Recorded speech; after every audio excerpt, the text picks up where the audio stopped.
Welcome back to the Run the World podcast, episode 11. 11. Crazy. Yeah. Moving up. Moving up in the world. We got some fun things to talk about today. Mainly how confusing running terms can be to new runners. Yeah. A lot of these were terms that I definitely didn't understand within the first few months of running. Yeah. So we're going to kind of cover them and talk about what they actually mean so that they can help you if you see them on training plans or Strava posts or whatever it may be to help your running. Yeah, exactly. Yeah, it can be really confusing when you're first getting into running just to hear all the different running terms and be like, what does that mean? So hopefully this helps you out. But first, we'll give an update about our own training and how that's going. So Drew, go for it. Yeah, so last week was a pretty big week for us. Last week on the podcast, we talked about balancing busyness and training. And we kind of had to listen to what we preach, so to speak, because it was a very busy week. Very fun, but just full. But it was my first 40-plus mile week in the Boston build, which was exciting. Yeah, you crushed it. Yeah, so I finally hit 43 miles, did an 18-mile long run that didn't destroy me. So I feel pretty good. I feel like, we're a little over 2 months out now until Boston. And I feel like progress-wise, going pretty well. For the 250 project, my strength, because my endurance is going up, my strength is dropping a little bit, but I'm still able to do 225 on bench for a double, like fairly easily, which is good. I was telling Rachel that usually a double on bench for me means I can do a 1 rep max of 20 pounds more than that. So if I could do 225 for 2, that means I could do 245 for 1. That's just me. I don't know if that's how it works for you guys out there who lift, but yeah, so that's where I'm at in training. How about you? Yeah, he's crushing training. It's really hard balancing the endurance and the strength aspect of it, and then you add in a busy schedule and it makes it even harder. So he's crushing the training. But yeah, for me, last week I went down to Phoenix, got some runs in down there. It's so snowy up here, so it's nice to be able to actually get on trails down there. I was going for the Camelback Mountain, course record, which is a mountain in Phoenix. And so that was really fun just to go for. And it's a pretty tough mountain just because there's a lot of scrambling and stuff, and it's not super runnable. So I actually did this last year and I was pretty bad at it. And I improved my time by 10 minutes from last year to this year. So I think it was just kind of hopefully an inspiration to you guys that if you're not good at something at first, keep trying at it and keep trying to get better, and it doesn't mean that you can't eventually be good at it. I just remember last year feeling so just out of place on this run and on this route, and this year I felt a lot just better on it, on the downhill and on the uphill. The uphill is easier, and then the downhill is pretty technical, and I felt like a lot more comfortable on that. But then after I did the Camelback Mountain course record, my knee started hurting, and I definitely fell a couple times on the trails in Phoenix, and so that was not great. I nailed my knee on some of them, and so I'm trying to take it a little bit easy. I have a 50K coming up, not this weekend, but next weekend, so hopefully I can still do that, but we'll see how my knee holds up. I don't want to push it, especially since it's early on in the season.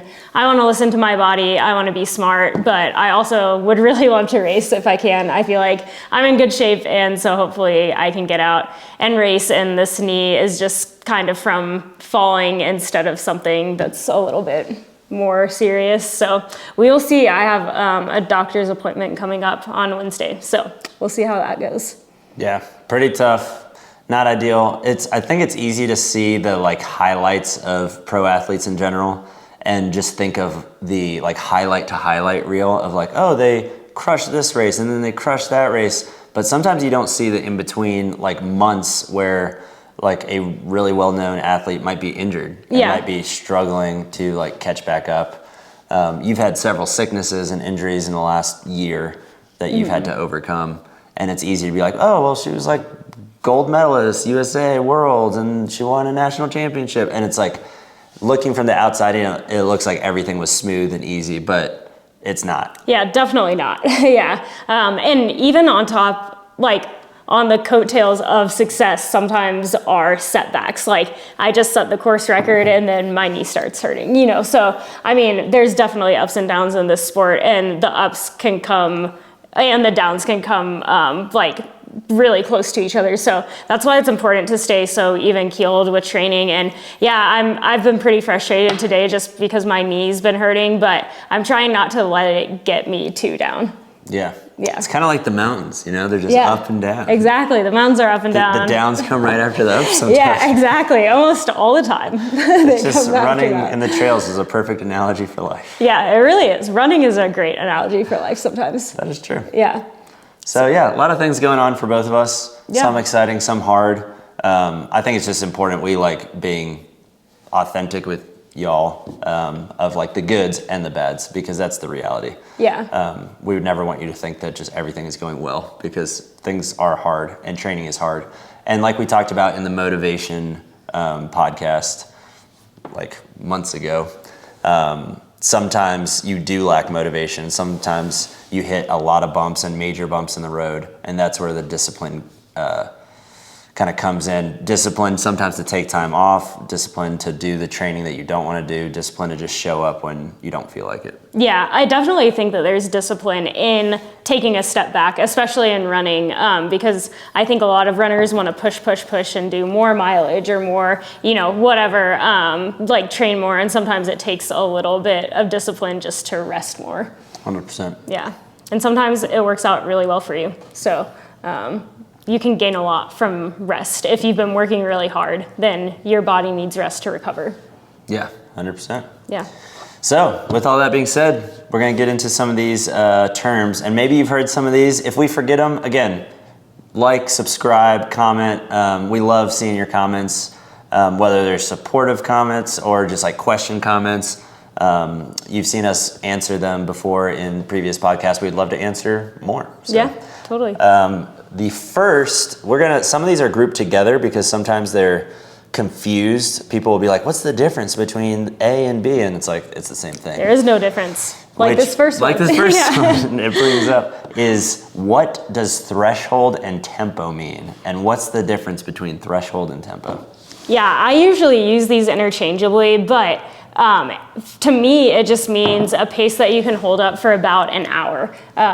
So it's not like a super hard effort, but it's also not easy. It's harder than marathon effort, but it's not an easy run effort. Yeah, it's not a 10K effort, but it's not, I don't know, a half marathon effort. So yeah, it can be kind of hard to find for yourself, but there are some really good calculators online so that you can put in like races that you've done, what your PRs are in those races, like your 5K PR, your 10K PR, your marathon PR, and then the calculator will calculate your threshold or a tempo pace. But yeah, typically it's going to be something that you could keep up for about an hour. Maybe like 45 to an hour? Yeah, probably 45 to an hour. Depending on how advanced you are in running. Yeah, that's true. Yeah, totally. I think, to me, I use threshold more than tempo. I've seen a lot of people write tempo into, like, if you get an online training plan without a coach, it might be like 2 miles at tempo. And you're like, what does that mean? Right. The reason I like threshold, I forget where I read this or watched this, but it's short for lactic threshold. In the sense of you're on the threshold line where if you push any harder, if you like speed up any faster, you're going to cross into the lactic line where you're going to start building lactic acid in your legs especially, and start to fatigue really fast. It's like when you start hitting that wall that it's not just like a slow burn, it's a quick burn. Right. A lot of people call that bonking, like at the end of a marathon or a half marathon, long races, where you're just like, okay, I just went from feeling like pretty good to feeling terrible. Yeah. It's that buildup of lactic acid. So I feel like the threshold makes sense to me. That's how I mentally think about it, because I'm like, okay, what is comfortably uncomfortable pace? Where I'm pushing, and I'm pushing hard, but I feel like comfortably that I can hold it for 45 minutes to an hour. Right. And if I push it any faster than that, I'm gonna feel that buildup of lactic acid and start hitting a wall and start burning too much gas. Yeah. And usually I don't put threshold or tempo runs for over like 6 miles for an athlete, because then, well, and it depends on what your speeds are running for this, but I wouldn't put it a threshold that's over like 45 minutes, just because then it turns into a different type of workout. And I would rather target more half marathon or marathon pace if it's going to be that long of a workout, especially because, like we were saying, threshold is 45 minutes to an hour of like what you could hold for that amount of time. So if you're going over 45 minutes at threshold, you're basically racing, and then it's not a workout anymore. And threshold and tempo should be reserved more for workouts. That's a great way of putting it too, because it's like, yeah, you could run for an hour at that pace, but in training you won't. Exactly. So like whenever she'll prescribe me a threshold run, I might be running at like a respectively fast pace for 4 or 5 miles. Yeah, exactly. And I could do 6 or 7. I'm not like sprinting all out by the end of it, but I am fatigued and I'm definitely tired at the end of it. Yeah. But if it was a race situation, I could push it further. Totally. Yeah, exactly. So yeah, that's what threshold tempo is. And you can also split these runs up and do like split thresholds or split tempo runs. So you could do something like 2 by 2 miles at threshold and have like a little bit of a break in between, or you could just go all the way through and do like 4 miles at threshold. So there's different ways that you can change it up and split it up, but that's what threshold and tempo means. And that's the effort that you should be shooting for on those kinds of workouts. Yeah, and sometimes you'll see people write it as like TH for like threshold, right.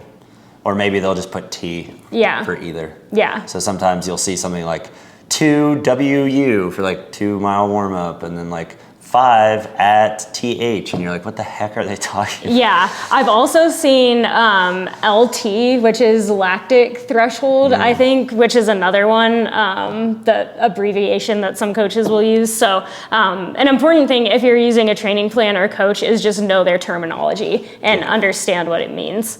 Yeah, know what the key. Yeah, get a little key. Yeah, get a little key for yourself. Yeah. Sweet. Moving on to a next or a similar pacing kind of question is, what is steady state? Yeah. Steady state, I would say, is kind of in between threshold and an easy run. So it's a little bit faster than your easy run, but you're not really pushing it super, super hard. And I like to use steady states like at the start of training, where maybe you're coming off of a break and building back mileage and kind of getting back into workouts again, but you don't want to go from just like rest to like super intense workouts. I would maybe throw in a steady state there. I usually think it's maybe 30 seconds to a minute faster than what your easy pace is. So that's a pretty big range, but it shouldn't be a super, super hard workout. Totally. Yeah, I would say, and we've talked about this before, but like easy is also synonymous with like conversational pace, where you could have a full, like we could record this podcast. You see Sage Canada in a lot of his videos, he does great stuff. And he'll like record it with a GoPro in his face the whole time, because it's that easy, it's conversational. Yeah. Steady state isn't quite that conversational, but you could say like a sentence at a time. Totally. You could like say something and then keep running, take a few breaths, say something. When you start getting a threshold, you might say 1 word, 2 word, and you don't want to say much. Anything beyond that, you're racing. Totally. So steady state is more just like that in-between range. Right. Yeah, that's a great way to put it. And as I get like farther into training, I don't think that I do as many steady states as normal, unless it's kind of a down week and I just want to throw a little bit extra work into the week, but not really push myself super hard with a hard workout. That's another time that I would maybe use a steady state. But for the most part, I use these more at the beginning of training. Yeah. I feel like for me, a lot of times in like half marathon or full marathon buildups, you'll give me, like in my long run, I'll do steady state. That's true, yeah. So until I get, like you're saying, like later on in the training, if I'm doing like a 20-mile long run in a few weeks from now, there might be like 7, 8, 9 miles in there where it's like at threshold effort and a faster pace. But in the first couple months of building up that mileage base and building up the aerobic engine, which we'll talk about next. Yeah. It might just be steady state long runs, because I could do it easy, but it's kind of like, well, this is your second workout and kind of a big workout of the week, so let's get a little bit more out of it. Yeah, totally. Sweet. Yeah, next one up on the list is aerobic versus anaerobic. Yeah. So we kind of just mentioned this, but how I would think about it, and I'd love to hear how you explain it because you're smarter than me. But aerobic for me is more just like you're building that, some people would say like level or zone 1, 2, maybe even 3 range, where it's like easy to steady state. That's like your aerobic base. That's your stamina, like your endurance. Not anything to do with like speed. It's just like VO2 max, building your heart rate, building like efficiency of sending oxygen to your blood and just like being able to go long. And then anaerobic is more like hit high intensity threshold and faster, where you're actually like working on turnover and your heart rate is over, you know, your maffetone calculation, which is 180 beats minus your age, where you're actually like starting to build a sweat and you're working on being able to get oxygen in your blood under stress and under speed. Yeah, pretty much. I think of it as like aerobic is when your body is able to just like fully use oxygen like as your like energy source, and anaerobic is like you're not using that as much. Like your body is like just using a lot, like you're producing a lot of lactic acid, which isn't actually the problem, but that gets like too sciencey to explain here. So anyway, there's a buildup of lactic acid basically in your body, and you can't hold that pace for a super long time. So aerobic is more of your easy runs, and then anaerobic is where you're really, really pushing yourself. Totally. And depending on the distance of race that you're working for, that it's helpful and relevant because then you'll know like what engines you want to work. Right. You can't be anaerobic for that long.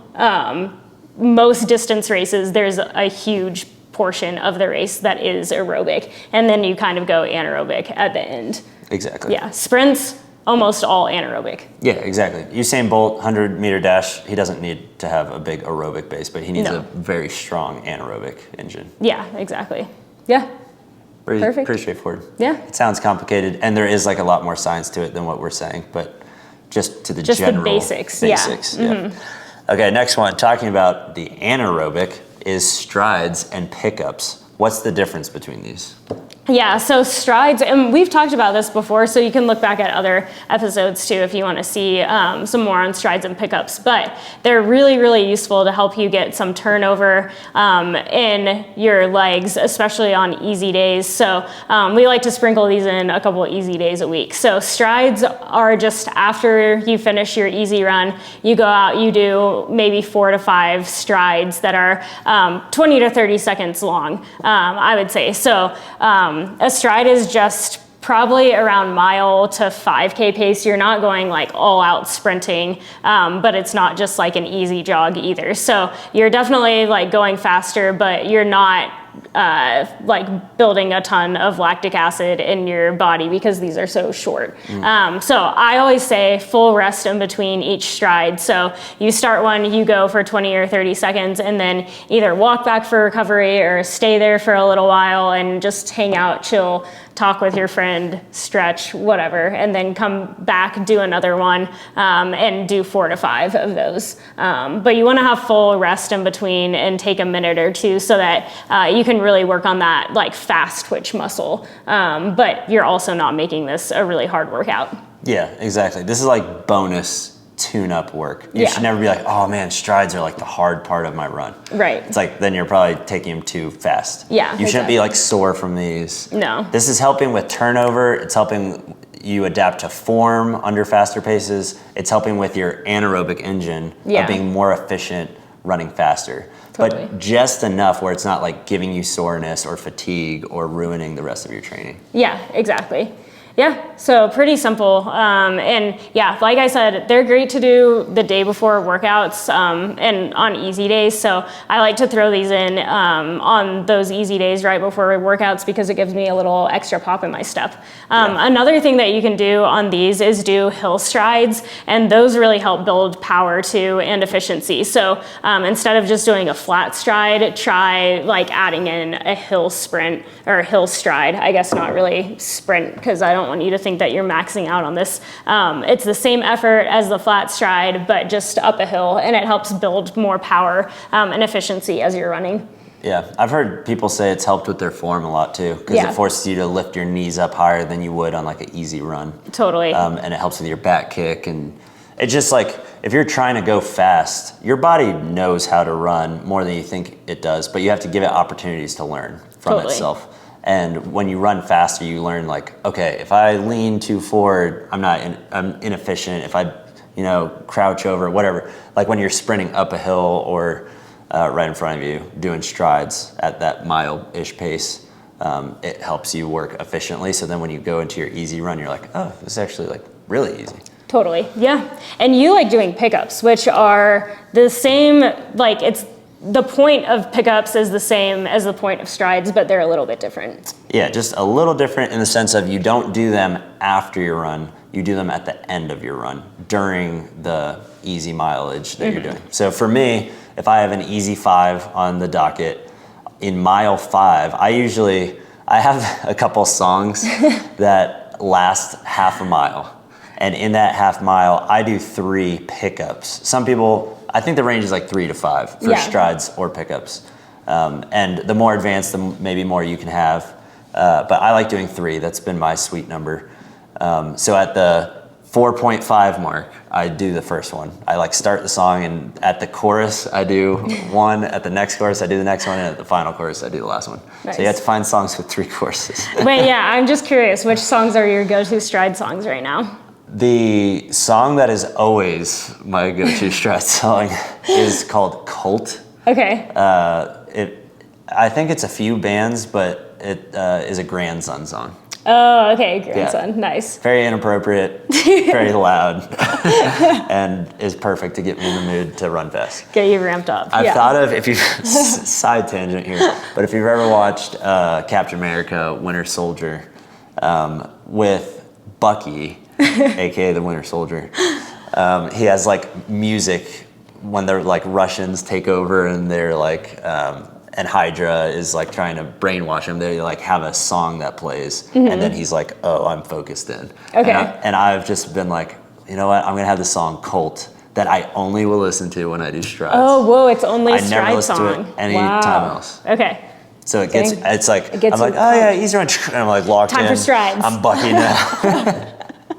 That's amazing. Yeah. That's a great way to just like make a run a little bit more fun and creative, is just like find a song like that. That's your stride song. Yeah. I like it. So it's really ridiculous. I've never told anyone this. Wow. Well, now everyone knows. Yep. So awesome. So what are pickups? Yeah, right. So yeah, same thing as strides. For that chorus, for that 20 to 30 seconds, I'll run at like mile pace. And I'll actually do it as a progression, which is the next topic. Oh. So the first one, my mile PR is a 4:43. So I'll start at like 6 flat, 5:30, 5 flat. Usually around there, sometimes a little faster, sometimes a little slower. But I'll try to pick it up by like 30 seconds each time. Nice. And kind of ease into it instead of trying to go just from like my 7:40 easy pace all the way down to like 5 flat. Yeah. Nice. Yeah, that's a perfect way to do it. I think the biggest thing with strides and pickups this is not a thing to like push. You're not pushing to the max on this. You're just getting in some turnover. So you should not be breathing super heavily. You shouldn't be like, oh man, that was a really tough workout when you're done with these. It should just be like, do the stride. Okay, cool. Done with my run now. Exactly. And like she said, the pace should be like mile to 5K, which all those paces I just said are mile to 5K. Slower than my mile. Some are slower than my 5K pace. It's like in that range. Yeah, exactly. But they're a good amount faster than your easy pace, and that's the point. So exactly. Yeah. I feel like they help a little bit with recovery sometimes, honestly, because I'll feel like it forces more blood flow to like your calves and quads. Okay, when you're like going faster. Totally. Yeah, I can see that. That's just me. Yeah, for me, it definitely gives me some pop in my step. And so if I've been feeling sluggish on the easy run, then it's like, ooh, it feels nice to go a little bit faster. Yeah. Yeah. Keeps it less boring. Something to look forward to at the end of an easy, bland run. Totally. Yeah. Next one is progression runs. Yeah. This one kind of explains itself a little bit, but how would you define it? Yeah, I would just say any run where you're starting off slower and getting faster towards the end. And there's a lot of different ways that you can do progression runs, and a lot of different types of workouts that you can do with progression runs. You could do like myo repeats where you're starting off a little bit slower and getting faster. You could do a threshold run or a steady state where you're starting off slower and getting faster. So there's a lot of ways to incorporate this into training. And I think it's really good because it can help you with like your kick at the end of the race. Just mentally in your mind to say like, I am going to get faster that last like mile or half mile or whatever it is. That's true. Yeah, because usually in a race, it's not always the fastest method to negative split. Right. Like throughout a race. Generally, like your fastest races, you'll positive split, meaning you'll get slower on the second half of the race as opposed to the first half. But when you train doing negative splits, I feel like it sets up that that the positive split won't be dramatic. Well, yeah, and I think it's good in training just because it means that you're not going 100% all out if you are able to progress like towards the end of your run. And in training, you should never be going 100% all out. I think that those should be like reserved for races. Yeah, totally. So. In fact, it can be helpful sometimes to call an audible in a workout, and we've both done this before, where we'll say like, if you're trying mile repeats for the first time in a new build-up and you're like, I don't know what I can do in miles, then maybe you're like, well, let's do a progression run. Let's start a lot slower, and we know we can hit that pace. Yeah. And then we'll do mile repeats. We'll do 3 mile repeats. The first one will be significantly slower, so we definitely hit that. And then you kind of feel it out and go, okay, now I'm going to drop them by like 10 seconds from here. Yeah. Or 20 seconds because I was feeling great. Totally. So it's a good way to test the waters because like you're saying, you don't want to be like, well, I don't know what I can do, so let's arbitrarily pick this pace, and even if it's like 100%, I'm going to do it. Yeah, totally. Yeah. Not great. One of my favorite quotes that a coach said when I was at Furman Elite, Coach Gary would say this, and he would always say, we don't want to practice dying. So you don't, in practice, you don't want to practice like dying off at the end of runs, at the end of workouts, things like that, just because then that's what you're going to be used to in a race, and you don't really learn how to pace yourself. And like Drew was saying, sometimes you do positive split, and a lot of times in your PR races, you will like positive split instead of negative split if you're like pacing yourself well, but you never want to like positive split by that much. And like we were saying, in training, you don't really want to get into that place where you are positive splitting, because then you're probably going a little bit over the effort that you need to put in. Exactly. And even in the case of positive splitting, you kind of want to feel like you have the ability to push more energy-wise. Yeah. You know, so even if you have to try twice as hard to go half as fast, you want to be able to have the ability to go, okay, I'm at mile 12 of the half marathon, and I am slowing down, but because I've worked on getting faster the more tired I am, I'm going to push it hard. Maybe that won't be my fastest mile, but it'll be a mile that I'm trying harder and still able to hold a like respectable pace on. Yeah, definitely. That's a good way to describe it. Sweet. I think that covers that one. So on to the next, intervals. So we talked about threshold and tempos earlier, and we talked about aerobic and anaerobic. So threshold is more of the aerobic, intervals is more anaerobic. It's speed, you're getting faster on these. What would you say a general range, like maybe in meters? Like if you're on it, I feel like track is usually where people do intervals. Yeah. Maybe you'll do it on a treadmill, but usually because they are shorter, people like to do intervals on like track, mile or faster distances usually. Yeah. What would you say are like more common distances that you see?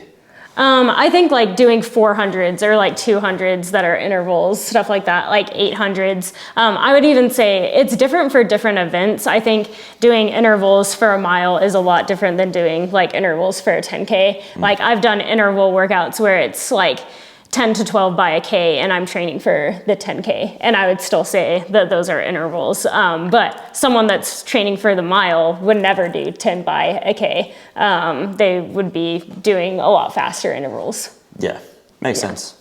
So. In short, it's just like you're repeating the same distance. Yeah, It's speed training, and you have training. a rest in between. Some people like to do a jogging rest in between. Some people like to do just standing rest in between. I kind of like just the standing rest in between, as opposed to like jogging around, especially if I'm trying to go really fast. It helps me just mentally reset. I think if you're marathon training or half marathon training, then the jog is nice. But if I'm like 5K to 10K training, it's nice just to like have the full rest.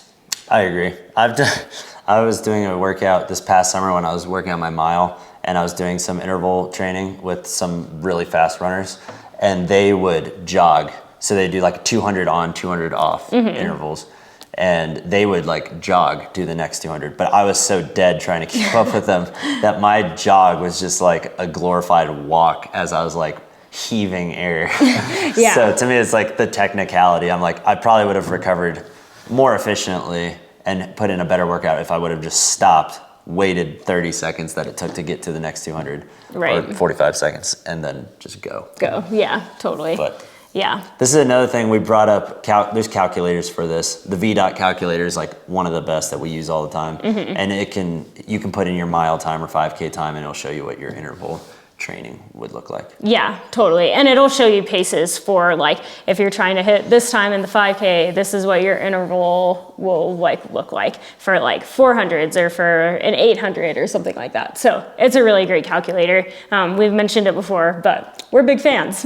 Yeah, get VDOT. Yeah. That's the best. Yeah, we're not sponsored or anything by them. Not we yet. just love their calculator, and it's free. So Yeah, it is free. It's great. So I don't even know if they would sponsor. Probably not. Anything. Final one is some terms over shoes. Yeah. So the difference between trainers, flats, spikes, and super shoes. Yeah. This isn't going to take very long, but this is just kind of like a basic, you've probably heard those things, and we'll just kind of go through each of those and explain what they're used for, because knowing what you're running in can help a lot. Yeah, totally. Yeah. So trainers. Yeah, trainers are just like your everyday running shoe. They're the heaviest running shoe, the most cushioned running shoe. You're doing most of your mileage in this shoe, especially if you're really new to running. Some people might only be wearing trainers if they're like super new to running and just doing your first 5K or 10K or something. You might just like run in trainers for the whole time. Yeah, and I'll just give an example for me, what I use for each one of these 4 different types. Yeah. So for me, this is like the Brooks Ghost. Common shoes, a lot of people wear these. There's a lot, every brand has a version for all 4 of these, just so you know. We're not sponsored by Brooks, but this is what I use. It's just, like you said, it's thicker, it's heavier, cushiony. They're really comfortable. Like I walk around just like during the day in these shoes, but they're not fast. Yeah, definitely not fast. If you try to do intervals or even a threshold in this shoe, it's not gonna feel great and you're not gonna go super fast in them. Exactly. So if you want a little bit more speed, but not a race shoe, then you move on to flats. The flat, yeah. So flats are awesome. They're great workout shoes. I probably wouldn't wear them in a race because now they're just more advanced shoes that you can wear in races and stuff that are gonna help you out a lot more, which we'll talk about in a couple shoes. But flats are going to just be a little bit quicker. They don't have cushion, but they're going to make you faster on your threshold, tempos, intervals, and they'll help you get used to less cushion in a shoe, which is probably what you're going to race in if you're really going for a PR. Yeah, exactly. My friend Gabe, shout out Gabe, uses the Brooks Hyperion Tempos. Some shoes will have like tempo in the name because they're for like tempo threshold level runs, like 5K efforts, 10K efforts. They are still comfortable, but yeah, less supportive. You wouldn't want to do too much mileage in these because it would be a lot of stress on your calves, on your shins. Like people will get shin splints because they'll be running in fast shoes like all the time and not using trainers. Right. So. Yeah. So you don't want to do too many runs in these shoes, but you can hit workouts in these shoes. Totally. Yeah. Next fastest, we're increasing the speed. Yeah. Is spikes. Now I was interested to see if you were gonna pick spikes or super shoes. Oh, that's true. Yeah. This is kind of like a controversial one because these are like 2 different races. Yeah. You're not gonna use spikes on the road. Yeah, exactly. But you wouldn't wear a flat or a super shoe that's a track. road super shoe on the track. That's true. So there are track super shoes now, but spikes are what you would wear for the track. They're called spikes because they have spikes in the bottom of the shoe, which is pretty cool. So they just help to grip the track better. So if it's been raining, you're not like sliding around. And even if it hasn't been raining, they're just like faster. They grab the track and give you some extra traction that the flats don't have. That's true. And I mean, you could do a whole video on spikes because there's like sprinting spikes and like cross country spikes and mid distance spikes. And if you're a track runner, definitely like ask your coach what spike works best for you and your distance, because there are a lot of different types of spikes. Yeah. And that goes for like all these shoes. Just because we use one type of trainer or flat doesn't mean it works for you. Yeah. But spikes is definitely its own universe of distances. That is true. One time I ran at Baylor and I had forgotten my spikes when we were doing like a pre-race workout, and I had an easy run and strides, like we were talking Now about, you know. at the end because it was my pre-race run. So I wanted to do strides at the end, and I usually hopped in my spikes for the strides just to like feel quick and poppy and everything like that. But I had forgotten my spikes at the hotel, so I used a 400-meter runner's spikes, and they were like crazy. They were like way stiffer. I was like on my toes the entire time because they just kind of like keep you up on your toes. And I was like, wow, I feel like really fast in these shoes, but also I would not want to run a 5K in these shoes because my calves would be wrecked after like the first 2 miles. Yeah, the really fast spikes for like 100, 200, 400. Yeah. Some of those are like, they are solid, like it's Yeah. hard plastic. It doesn't even feel like a shoe. It's not like soft, you can't bend it. Yeah. It's like plastic that you're Right. putting on your feet. Exactly. Yeah. There's like, yeah. So it's so hard to like bend and stuff, but they are very fast. They're almost built like heels. Yeah, without they the really heel. are. Yeah, exactly. Because yeah. they want you to run, like when you're sprinting that fast, it's more efficient to run on the balls of your feet. Totally. So they're bent so that you almost have to run on the, like you couldn't heel strike in some of these shoes. Yeah, exactly. But you would not want that for a 5K. That would be terrible. Like your calves would fall apart by then. Yeah, exactly. So know what you're getting yourself into. But spikes are definitely like what the pros use at the Olympics on the track. Yeah, exactly. So I use the Nike Dragonfly. That's like my favorite spike that I use. Yeah, yeah. And that's more like a mid-distance spike. So you could do anything from like a mile to even 10K. Yeah, 10K. A lot of 10K runners will race in those shoes. And a lot of companies now have super shoes that are like spike super shoes, because that is a super shoe. Yeah. It's a super shoe, which we can kind of start going into that topic. Super shoe. Yeah, those just are plated. They normally have a carbon plate and then, or like nylon plate, something that gives your like legs a little bit more spring. It's pretty cool. It's like really new technology within the past couple of years. And yeah, it's been like kind of controversial because some people are like, how much work is the shoe doing versus the human or whatever? But now it's just used so much that you're kind of at a disadvantage if you're not using shoes like this to race. That's true. Yeah. I think it was probably more controversial right when it was released because not every company had a version. Right. So it forced people, especially pros, into like tricky situations with contract issues. Yeah. But now, like you're saying, so many brands have an equivalent shoe.